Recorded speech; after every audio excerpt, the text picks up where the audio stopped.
വിശുദ്ധ ലൂക്കോസിൻ്റെ സുവിശേഷം 24-ാം അധ്യായം 15-ാമത്തെ വാക്യം. സംസാരിച്ചും തർക്കിച്ചും കൊണ്ടിരിക്കുമ്പോൾ യേശുദാനും അടുത്ത് തന്നെ അവരോട് ചേർന്ന് നടന്നു. The Gospel according to Saint Luke chapter 24 verse 15. സംസാരിച്ചും തർക്കിച്ചും കൊണ്ടിരിക്കുമ്പോൾ യേശുദാനും അടുത്ത് തന്നെ അവരോട് ചേർന്ന് നടന്നു.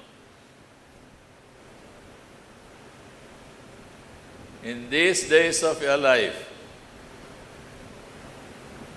will you accept a stranger so that you can tell him, come and stay with us?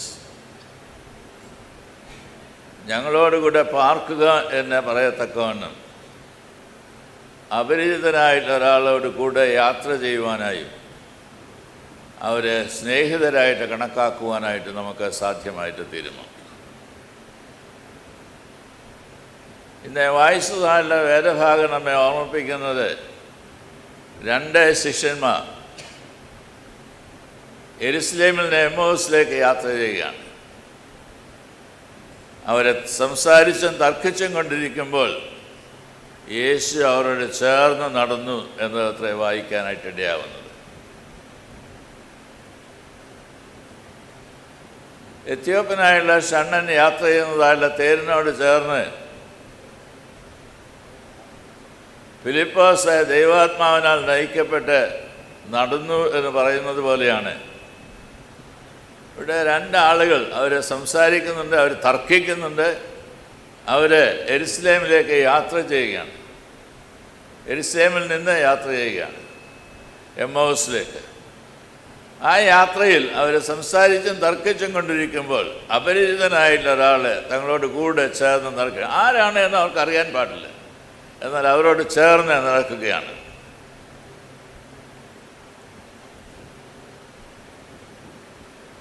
ഈ വേദഭാഗം നമ്മെ പഠിപ്പിക്കുന്നതായുള്ള 1-ാമത്തെ പാഠം, ഈ ലോകത്തിൽ നമുക്ക് അപരിചിതരായിട്ട് ആരും പാടില്ല എന്നുള്ളതാണ്. ദൈവരാജ്യത്തെ അവകാശമാക്കുവാൻ ആഗ്രഹിക്കുന്നതായുള്ള എല്ലാവർക്കും ഉള്ളതായിട്ടുള്ള ഒരു ഗുണദോഷമാണത്. ദൈവരാജ്യത്തെ അവകാശമാക്കുവാൻ ആഗ്രഹിക്കുന്നെങ്കിൽ, നിത്യജീവൻ്റെ അവകാശികളായി തീരുവാനായിട്ട് ആഗ്രഹിക്കുന്നുവെങ്കിൽ, കർത്താവായ യേശുക്രിസ്തു ഈ ലോകത്തിൽ മറ്റുള്ളവരെ സ്നേഹിച്ച പോലെ സ്നേഹിപ്പാനായിട്ട് കഴിയണം.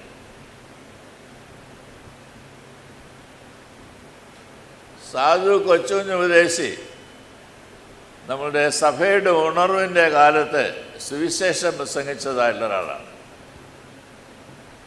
ഈ സുവിശേഷം പ്രസംഗിക്കുന്ന അവസരത്തിൽ ധാർമ്മികമായ ചില പരിപാടികൾ ജീവിതത്തിൽ അവലംബിക്കുവാൻ ജനതയോട് ആവശ്യപ്പെട്ടിരുന്നു. അതിലൊന്നാണ്, നമ്മുടെ ഇടയാറമുള്ള ഗ്രാമത്തിൽ ആരെങ്കിലും വന്നാൽ അവർക്ക് തിരിച്ചു പോകുവാനായിട്ട് കഴിവില്ലാതെ വരികയും ചെയ്താൽ അവരാരും തന്നെ വഴിയരികിലോ കടത്തിണ്ണയിലോ കിടന്നുറങ്ങുവാനായിട്ട് ഇടയാവരുത്. അവരെ നമ്മുടെ ഭവനത്തിലേക്ക് സ്വീകരിച്ച് വേണ്ടതായുള്ള എല്ലാ ക്രമീകരണങ്ങളും ചെയ്തു കൊടുക്കണം. Is that possible today? Is that possible today?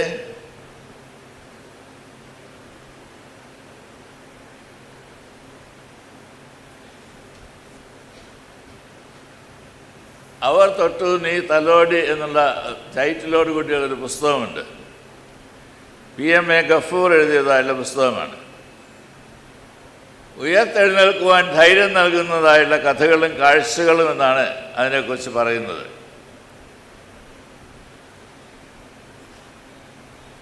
ഒരിക്കലെ ഒരു ടാക്സി ഡ്രൈവർ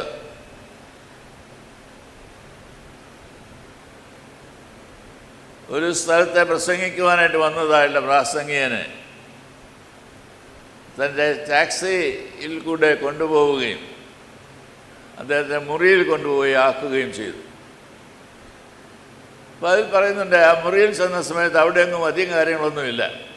കുറച്ച് പുസ്തകങ്ങൾ, അദ്ദേഹത്തിന് ഇരിക്കാനും എഴുതാനും ഒക്കെ ഉള്ളതായുള്ള മേശ, കിടക്കാനായിട്ടുള്ള കിടക്ക, ഇതൊക്കെ ഉള്ളൂ. എന്നാൽ അതിൻ്റെ കൂടെ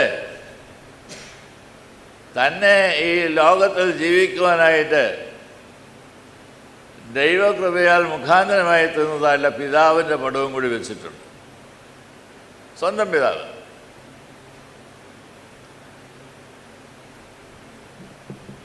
അത് നല്ലതായിരിക്കുന്നുവല്ലോ, മണ്ണിനോട് മണമുള്ള ഒരു ദേഹിയാണല്ലോ എന്നൊക്കെ ഈ ടാക്സി ഡ്രൈവർ പറഞ്ഞതായുള്ള അവസരത്തിൽ ഈ പ്രാസംഗികൻ ഇങ്ങനെ പറയുന്നതിനായിട്ട് തുടങ്ങി. ഞങ്ങൾക്ക് കുറച്ച് സ്ഥലമേ ഉണ്ടായിരുന്നുള്ളൂ, പക്ഷെ ആ സ്ഥലത്തെ വളരെയധികം അധ്വാനിച്ച് ജീവിച്ചതായുള്ള ഒരാളാണ് എൻ്റെ പിതാവ്.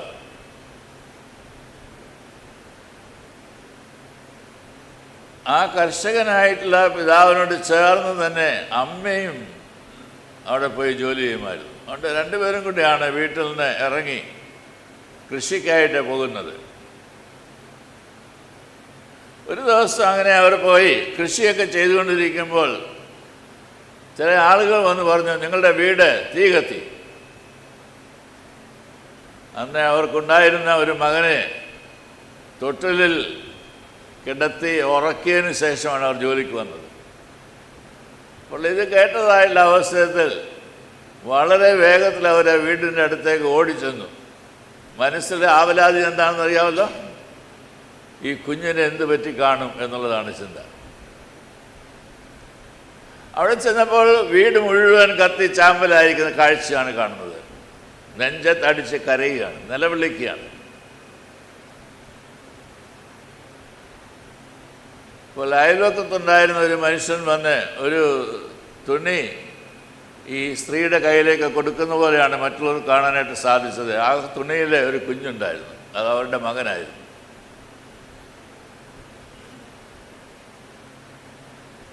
ഇന്ന് നമ്മളുടെ അയൽവക്കത്തെ താമസിക്കുന്ന ആരാണ്? പതാനായി അറിയാൻ പാടില്ല. അയൽവക്കത്തെ വീട് കത്തി ചാമ്പലാകുന്ന അവസ്ഥയിൽ ആ വീട്ടിലൊരു കുഞ്ഞുണ്ട് എന്നും ആ കുഞ്ഞിനെ രക്ഷപ്പെടുത്തണമെന്നും ആഗ്രഹിച്ച് ഓടിച്ചെന്ന് കുഞ്ഞിനെ എടുത്ത് രക്ഷപ്പെടുത്തിയതായുള്ള ഒരു മനുഷ്യൻ ആരാണ്? ഇന്നത്തെ ഭാഷയിൽ അപരിചിതനാണ്. എന്നാൽ ഈ സഹായമൊക്കെ നൽകുന്ന അവസരത്തിൽ പറയും നല്ല സ്നേഹിതനാണ്. ഒരു അപരിചിതൻ എങ്ങനെയാണ് ഒരു സ്നേഹിതനായി തീരുവാനിടയാവുന്നത്? ജീവിതത്തിൻ്റെ അവ്യക്തതകളെയൊക്കെ മാറ്റി നേരായ പാതയിൽ നയിക്കുവാൻ കോണം താല്പര്യപ്പെടുന്നതായിട്ടുള്ള ഒരാൾ തങ്ങളോട് കൂടെ നടക്കുന്നു എന്ന് മനസ്സിലാക്കുമ്പോൾ ഉറ്റ സ്നേഹിതനായിട്ട് ആ ആളിനെ കാണാനായിട്ട് കഴിയുമോ?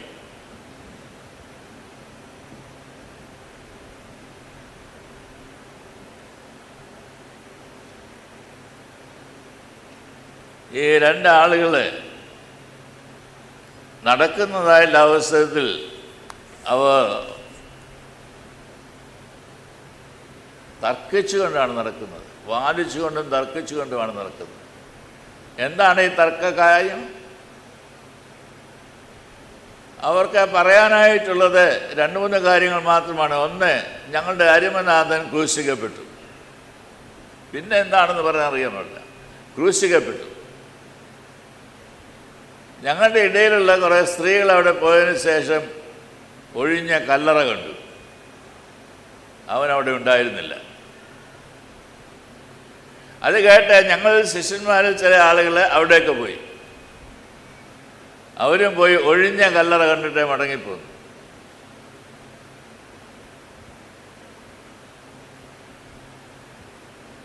യേശു തങ്ങളുടെ രക്ഷകനായി മസിഹായായി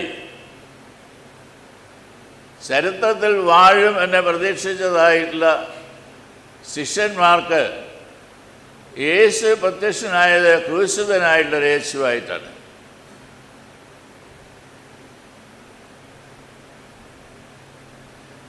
അപ്പോസ്തലനായ പൗലോസ് കൊരിന്ത്യർക്ക് എഴുതുന്ന ലേഖനത്തിൽ അവിടെ പല ചേരിതിരിവുകളൊക്കെ ഉണ്ടായിരുന്നു. മനുഷ്യരുടെ തമ്മിലുള്ള വാക്കും തർക്കവും എല്ലാം ഉണ്ട ഒരു സ്ഥലമായിരുന്നു. അവിടെ തന്നെ അവസരം ഓരോ സൈഡിലേക്ക് പൗലോസിനെ കൂട്ടിക്കൊണ്ടു പോകുവാനായിട്ട് ആഗ്രഹിച്ചു.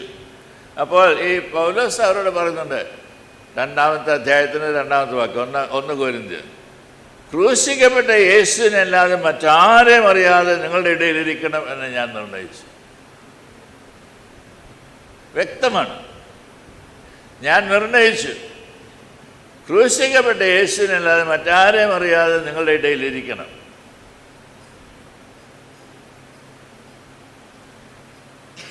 യേശുവിൻ്റെ ശിഷ്യന്മാർക്ക് യേശുവിനെ അറസ്റ്റ് ചെയ്തു എന്നതറിയാം, ക്രൂശിക്കപ്പെട്ടു എന്നത് അവർക്ക് മനസ്സിലാക്കാനായിട്ട് കഴിയുന്നുണ്ട്. അതുകൊണ്ടാണ് തോമസ് അപ്പോസ്തലൻ പിന്നീട് പറയുന്നത്, അവൻ്റെ കൈകളിൽ എനിക്കൊന്ന് വിരലിടണം, ആണിപ്പാടിലേക്ക് വിരലിടണം, അവൻ്റെ വിലാപ്പുറത്തിൻ്റെ കൈയൊന്നിടണം. ഇത് രണ്ടും അവൻ്റെ ശരീരത്തിലുണ്ട് എന്ന് എനിക്കറിയാം. അതുകൊണ്ട് ഉയർത്തെഴുന്നേറ്റു എന്ന് പറയുകയാണെങ്കിൽ ഇത് രണ്ടെണ്ണം എനിക്ക് കാണണം. അതുകൊണ്ട് അവരെല്ലാം അറിഞ്ഞതായിട്ടുള്ള ആളുകളാണ്.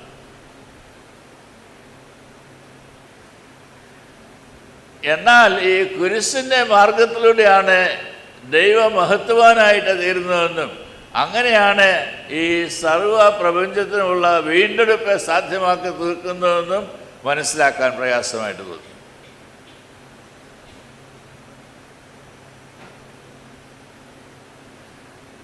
യേശു ഉയർത്തെഴുന്നേറ്റതിനായി തങ്ങൾക്ക് പ്രത്യക്ഷപ്പെട്ടു എങ്കിൽ തന്നെയും ഞങ്ങൾ മീൻ പിടിപ്പാൻ പോകുന്നു എന്ന് പറഞ്ഞതായിട്ടുള്ള ശിഷ്യന്മാരെ കുറിച്ചാണ് കഴിഞ്ഞ ആഴ്ച നാം ധ്യാനിച്ചത്. 7 പേര് ഞങ്ങൾ മീൻ പിടിപ്പാൻ പോകുന്നു. അവർക്കൊന്നും കിട്ടിയില്ല. യേശു പറഞ്ഞ് പടകിൻ്റെ വലതുവശത്തേക്കെന്ന് വല വീശിക്ക് ധാരാളമായിട്ടുള്ള മീൻകൂട്ടത്തെ അവർക്ക് പിടിക്കാൻ സാധിച്ചു. രാത്രി മുഴുവൻ അധ്വാനിച്ച് ക്ഷീണിച്ച് അവശരായി കരയിലേക്ക് വരുന്നതായിട്ടുള്ള ശിഷ്യന്മാരോട് പറയാണ്, വന്ന് പ്രാതൽ കഴിച്ചുകൊള്ളുവീൻ. അവിടെ തീയിൽ ചുട്ടതായുള്ള അടയും മീനും ഒക്കെ അവർക്ക് കാണാനായിട്ട് സാധിക്കുന്നത്. നിങ്ങൾ പിടിച്ച മീനോടെ കൊണ്ടുപോവാ.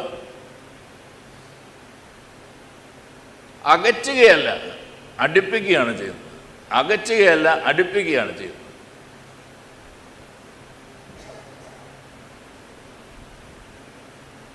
ഉയർത്തെഴുന്നേറ്റതായുള്ള യേശു ക്രിസ്തു നമ്മെ എല്ലാം തന്നോട് അടുപ്പിക്കുവാനായിട്ട് താല്പര്യമുണ്ട് എന്നത് മനസ്സിലാക്കാനായിട്ട് കഴിയും.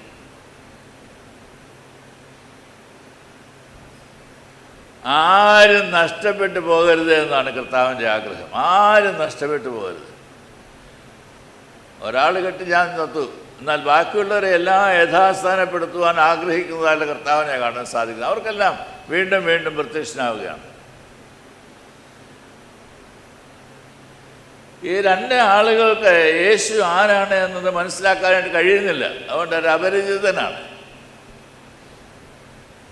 ഈ 2 ആളുകൾക്ക് രാത്രിയിൽ താമസിക്കുവാനായിട്ടുള്ള വീടിൻ്റെ അടുത്ത് എന്നതായിട്ടുള്ള അവസരത്തിൽ മുമ്പോട്ട് പോകുന്നതിനായിട്ട് ശ്രമിച്ച അപരിചിതനോട് പറഞ്ഞു, പോണ്ട, നിങ്ങൾ ഞങ്ങളുടെ കൂടെ വന്നെ പാർക്കുകയും പോകണ്ട, ഞങ്ങളോട് കൂടെ വന്നെ പാർക്കുക എന്ന് പറഞ്ഞതായിട്ടുള്ള ശിഷ്യന്മാരെ അത്രേ കാണുവാനായിട്ട് സാധിക്കുന്നത്. ആരാണ് ഈ ശിഷ്യന്മാർ? ഭയപ്പെട്ടതായിട്ടുള്ള ആളുകൾ, ആശങ്കയുള്ളതായിട്ടുള്ള ആളുകൾ, ജീവിതത്തിൽ വ്യക്തതയില്ലാത്തതായിട്ടുള്ള ആളുകൾ, എന്ത് ചെയ്യണമെന്നറിയാൻ പാടില്ലാതെ ഓടിപ്പോകുന്നതായിട്ടുള്ള ആളുകൾ. ഇങ്ങനെയൊക്കെയാണ് ആ ശിഷ്യന്മാരെ കാണാനായിട്ട് സാധിക്കുന്നത്. യഹൂദന്മാരെ പേടിച്ച് വാതിലടച്ചിരിക്കുന്നതായിട്ടുള്ള ശിഷ്യന്മാർ. യേശു അവരുടെ മധ്യത്തിലാണ് വന്ന് നിൽക്കുന്നത്. ഉഴറി നടന്നതായിട്ടുള്ള ആളിനെ കൂട്ടായ്മയുടെ ബന്ധത്തിലേക്ക് കൂട്ടിക്കൊണ്ടുവന്നതായിട്ടുള്ള അവസരത്തിൽ യേശു അവരുടെ മധ്യത്തിൽ പ്രത്യക്ഷനായി. തന്നിൽ നിന്ന് അകന്നു പോയതായിട്ടുള്ള ശിഷ്യന്മാർ 7 പേരെ മീൻ പിടിക്കുവാൻ പോയപ്പോൾ അവരുടെ മുമ്പിൽ പ്രത്യക്ഷനായി. ഇവിടെ ഇതാ ഈ 2 ആളുകൾ വന്ന് ഞങ്ങളുടെ കൂടെ പാർക്കുക എന്ന് പറഞ്ഞ അവസരത്തിൽ പറയാൻ എളുപ്പമല്ലേ, ഭക്ഷണം കൊടുക്കണ്ടേ? വൈകിട്ടത്തെ ഭക്ഷണത്തിനായിട്ട് അവരിരുന്നു. അപ്പോൾ അതിഥി ആതിഥേയനായിട്ട് മാറി. അപ്പം തൻ്റെ കയ്യിലെടുത്തു, സ്തോത്രം ചൊല്ലി നുറുക്കി അവർക്ക് കൊടുത്തു. ഇത് തങ്ങളുടെ ജീവിതത്തിൽ പരിചയമുള്ളതായിട്ടുള്ളൊരു കാര്യമാണ്. നമുക്കും വിശുദ്ധ കുർബാനയിൽ പങ്കെടുക്കുന്നതായിട്ട് നമുക്കും പരിചയമുള്ളൊരു കാര്യമാണ്. യേശുവിനെ കാണുവാനായിട്ട് സാധിക്കും. അവരുടെ കണ്ണ് അപ്പോൾ തുറന്നു, അത് യേശുവാണ് എന്നത് മനസ്സിലാക്കി.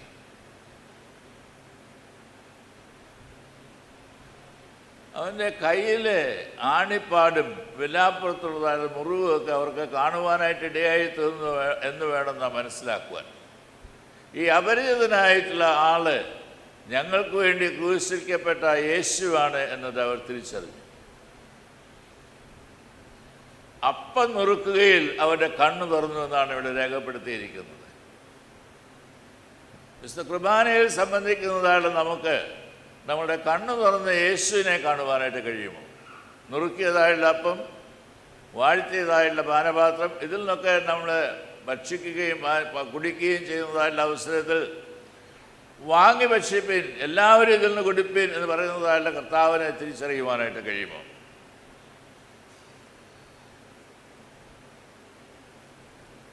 ആകുലതകളുടെ അന്ധതയിൽ നിന്ന് കാഴ്ചകളുടെ സാധ്യതയിലേക്ക് ഈ ശിഷ്യന്മാരെ നയിക്കുന്നതായുള്ള യേശുവിനെയാണ് കാണുവാനായിട്ടിടയാകുന്നത്. ഇന്ന് when we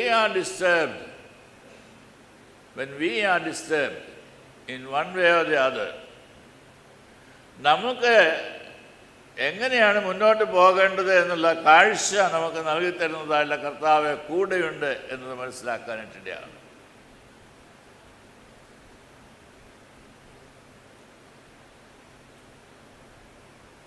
നമ്മളുടെ സെമിനാരിയിലെ ഇപ്പോഴത്തെ പ്രിൻസിപ്പാൾ ഡോക്ടർ MC തോമസ് അച്ഛൻ എഴുതിയതായുള്ള പുസ്തകത്തിന് തലക്കെട്ടാണ് സഞ്ചാരികളുടെ ദൈവം. പുറപ്പാട് പുസ്തകത്തിലുള്ള സംഭവങ്ങളൊക്കെ വിവരിച്ചുകൊണ്ടാണ് എഴുതിയിരിക്കുന്നത്. അവരെ പുറപ്പെട്ട യാത്ര ചെയ്യുന്ന മരുഭൂമിയിൽ കൂടിയൊക്കെ യാത്ര ചെയ്യുന്നതായുള്ള അവസരത്തിൽ സഞ്ചാരികളുടെ ദൈവമായിട്ട് ദൈവം കൂടെയുണ്ട് എന്നാണ് പറയുന്നത്. ദൈവം അന്യനല്ല, ദൂരത്ത് നിൽക്കുന്നതല്ല, കൂടെ ഇരിക്കുന്നതല്ല ദൈവം.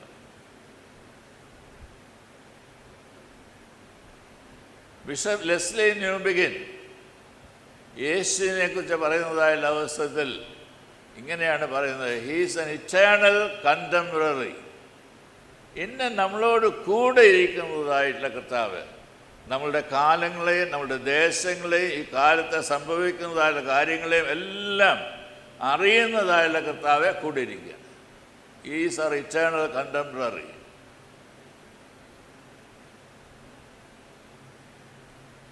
ഈ ദൈവത്തെ നമ്മളുടെ ജീവിതത്തിൻ്റെ എല്ലാ രംഗങ്ങളിലും മനസ്സിലാക്കുവാനായിട്ട് നമുക്ക് സാധിക്കുന്നുണ്ട്.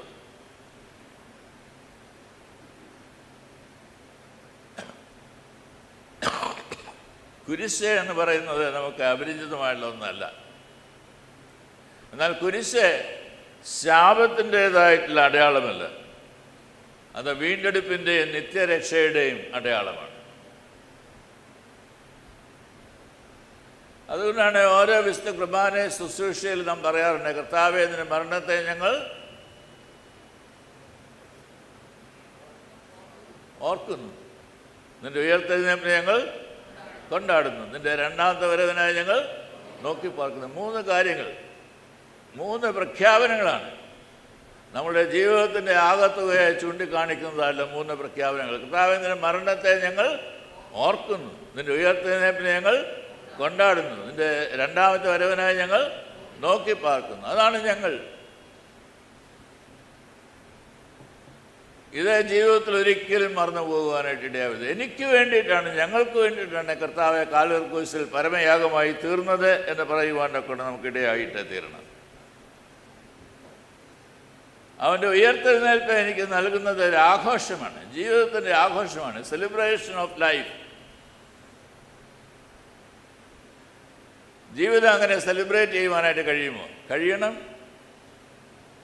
ഞാൻ മുമ്പേ പറഞ്ഞതായിട്ടുള്ള ഈ കർഷകനായിട്ടുള്ള അപ്പനും അദ്ദേഹത്തിൻ്റെ ഭാര്യയും കയ്യിൽ കുഞ്ഞിനെ കിട്ടിയതായിട്ടുള്ള അവസരത്തിൽ അവർ സ്നേഹത്തോടു കൂടി അടുത്തിരുന്ന് ചിരിച്ചു കാണും. മുമ്പിൽ വീട് കത്തി ചാമ്പലായി കിടക്കുന്നതായിട്ടുള്ള സാഹചര്യമാണ്. കഷ്ടതയുടെ നടുവിലും പാടുവാനായിട്ട് സാധിക്കും. ഫിലിപ്പിയ കാരാഗ്രഹത്തിൽ അകപ്പെട്ടതായിട്ടുള്ള പൗലോസിനും കൂട്ടർക്കും ദൈവസന്നിധിയിൽ പാട്ടുകൾ പാടുന്നതിനായിട്ടിടയായിട്ടെത്തിയിരുന്നു. സ്ട്രേഞ്ചേഴ്സ്. എപ്പോഴും നമുക്ക് അപരിചിതരാണ്. അപരിചിതരെ പരിചയമുള്ളതാക്കി തീർക്കുവാനായിട്ട് കഴിയുമോ?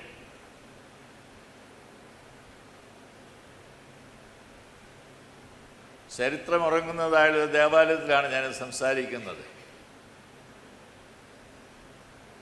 അതുകൊണ്ട് തന്നെ നമ്മളോട് ചോദിക്കേണ്ടതായുള്ള ചോദ്യം, നമുക്ക് ഇവിടെ അപരിചിതരുണ്ടോ എന്നതാണ്. അപരിചിതർ ഇവിടെ ഉണ്ടോ? ഉണ്ടാകാൻ പാടില്ല. അതാണ് ക്രിസ്തീയമായുള്ള ധർമ്മം. ഉണ്ടാകാൻ പാടില്ല. ആരെങ്കിലും അപരിചിതരായിട്ട് ഇവിടെ ഉണ്ടെങ്കിൽ ബിഫ്രണ്ട്, അവരെ സ്നേഹിതരായിട്ട് എണ്ണണം. വന്ന് കൂടെ പാർക്കാം പറയുന്നതിനായിട്ട് സാധിക്കണം. വന്ന് കൂടെ പാർക്കാം. ഭക്ഷണം വേണമെങ്കിൽ ഭക്ഷണം, തോർത്ത് വേണമെങ്കിൽ തോർത്ത്, ഉടുക്കാൻ തുണി വേണമെങ്കിൽ തുണി, ഇതെല്ലാം കൊടുക്കുന്നതായിട്ടുള്ള അതിഥി സൽക്കാരം മറക്കരുത് എന്നാണ് കർത്താവ് ആവർത്തിച്ച് നമ്മളോട് പറയുന്നത്. ഹോസ്പിറ്റാലിറ്റി.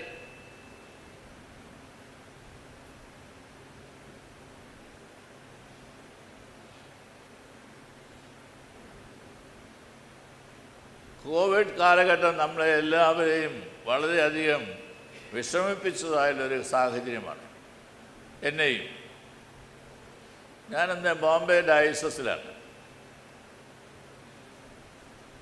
അവിടെ ഒരു ഫ്ലാറ്റിൽ താമസിക്കുന്നതായിട്ടുള്ള ഒരു കുടുംബത്തിൽ ഗൃഹനാഥനും ഗൃഹനായികയ്ക്കും കോവിഡ് വന്നു.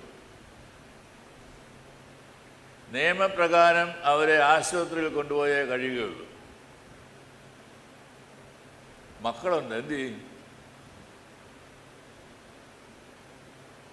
നിർബന്ധമായിട്ട് അവരെ ആശുപത്രിയിൽ കൊണ്ടുപോവുകയാണ്. ആശുപത്രിയിൽ കൊണ്ട് കിടത്തിയിരിക്കുകയാണ്. കോവിഡിന് വേണ്ട ട്രീറ്റ്മെൻറ്റ് നൽകുവാനൊക്കെ ആണ്. മരിക്കരുത് എന്നുള്ളതാണ് ആഗ്രഹം. എന്നാൽ ആകുല ചിന്തയാണ് മനസ്സിനകത്ത് മുഴുവൻ. മക്കളെക്കുറിച്ചുള്ള ചിന്തയാണ്. എന്ത് ചെയ്യും?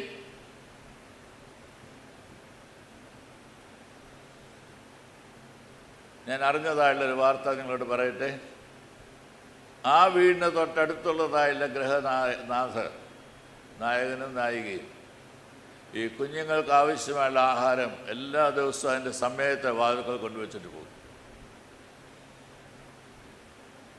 നേരെ കാണാനൊക്കത്തില്ല, നേരെ കൊടുക്കാനൊക്കത്തില്ല, നേരെ തൊടാനൊക്കത്തില്ല. കോവിഡ് കാലഘട്ടമാണ്, നിങ്ങൾക്കറിയാമല്ലോ. അനുഭവത്തിൽ നിന്നാണ് നിങ്ങൾക്ക് മനസ്സിലാക്കാവുന്നതാണ്.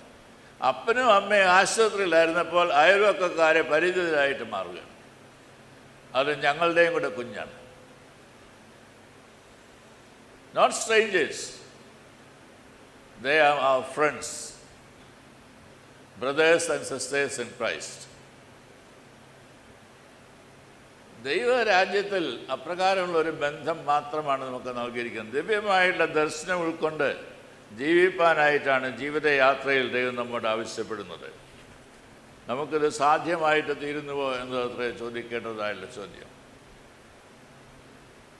അപരിചിതർ ധാരാളമുണ്ട്. എന്നാൽ അവരെ ബിഫ്രണ്ട് ചെയ്യുന്നത് അതിൻ്റെ സഹോദരനും എൻ്റെ സഹോദരിയുമാണ്. An extension of my own life എന്ന് പറയുവാനായിട്ട് കഴിയുന്ന ഒരു രംഗത്തേക്കാണ് ദൈവം നമ്മെ നയിക്കുന്നത്. കണ്ണ് തുറന്ന് കാണുവാനായിട്ടിടയാണ്. ആകുല ചിന്തകളാൽ അന്ധകാരത്തിലായിരിക്കുന്ന നമുക്ക് നമ്മളുടെ കണ്ണുകൾ തുറന്ന് മനുഷ്യരെ ദൈവജനമായിട്ട് കാണുവാനിടയാകണം.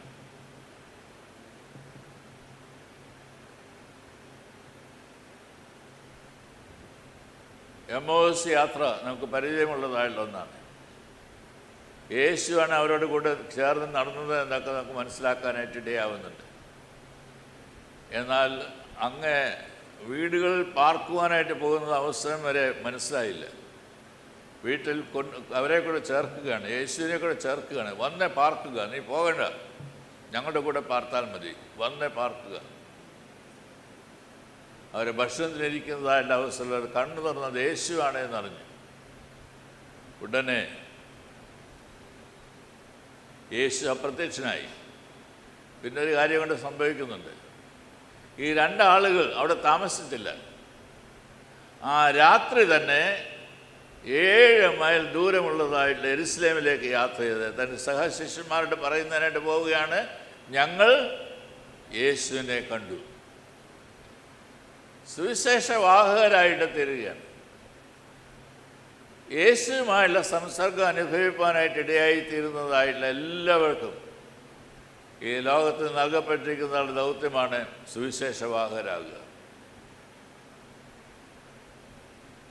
വിശുദ്ധ കുർബാനയിൽ സംബന്ധിക്കുന്നതായുള്ള എല്ലാവരോടും പറയാനായിട്ടുള്ള ഉപദേശം ഇത് തന്നെയാണ്.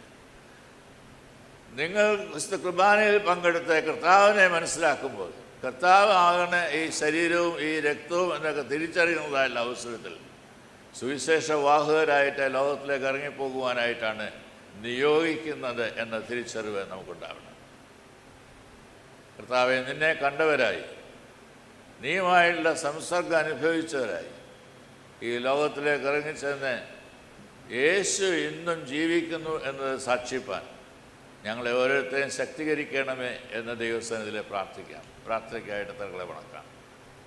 ഞങ്ങളുടെ ദൈവമായ കർത്താവെ, എമ്മോസിലേക്ക് യാത്ര ചെയ്തതായുള്ള ആളുകൾ തർക്കിച്ചും വാദിച്ചും ഒക്കെ നടക്കുമ്പോൾ അവരോട് കൂടെ ചേർന്ന് നടക്കുവാൻ അവിടുന്ന് മനസ്സ് കാട്ടിയല്ലോ. തിരുവെഴുത്തുകളെ വ്യാഖ്യാനിച്ചു കൊടുക്കുവാനൊക്കെ ഇടയായി തീർന്നതായുള്ള അവസരത്തിൽ അവരെ യാഥാർത്ഥ്യത്തെ നോക്കിക്കാണുവാനൊക്കെ സാധ്യമായിട്ട് തീരുന്നു. അവരെ പോകാൻ സമ്മതിക്കാതെ തങ്ങളോടുകൂടി പാർക്കുക എന്ന് പറഞ്ഞതായിട്ടുള്ള അവസരത്തിൽ അവരൊരുമിച്ചായ ഭക്ഷണത്തിനായിട്ടിരിക്കുമ്പോൾ യേശു ആരാണ് എന്ന് മനസ്സിലാക്കുവാനൊക്കെ അവരുടെ കണ്ണുകൾ തുറക്കപ്പെടുന്നു. കണ്ണുകൾ തുറക്കപ്പെട്ടതായുള്ള ശിഷ്യന്മാർ ഉടനെ തന്നെ യെരുശലേമിലേക്ക് യാത്ര ചെയ്ത സഹശിഷ്യരോട് ഞങ്ങൾ യേശുവിനെ കണ്ടു എന്ന് പറയുവാനൊക്കെ സാക്ഷിക്കുകയും ചെയ്യുന്നു. ഞങ്ങളെ ഓരോരുത്തരെയും ദേവാലയത്തിലേക്ക് കൂട്ടിക്കൊണ്ടുവരുമ്പോൾ വിശുദ്ധ സംസർഗം അനുഭവിക്കുന്നവരായിട്ട് മാത്രമല്ല, ഈ ലോകത്തിൽ നിറവേറ്റുവാനായിട്ടുള്ള ഒരു ദൗത്യം ഞങ്ങളെ ഏൽപ്പിച്ചിരിക്കുന്നത് മനസ്സിലാക്കി ആ ദൗത്യം നിറവേറ്റുന്നവരായി ജീവിക്കുവാൻ ഞങ്ങളെല്ലാം സഹായിക്കണമേ എന്ന് ഞങ്ങൾ പ്രാർത്ഥിക്കുന്നു. യേശു മുഖാന്തരമുള്ള ഈ പ്രാർത്ഥന ദൈവത്തെ കേൾക്കുമാറാകണമേ.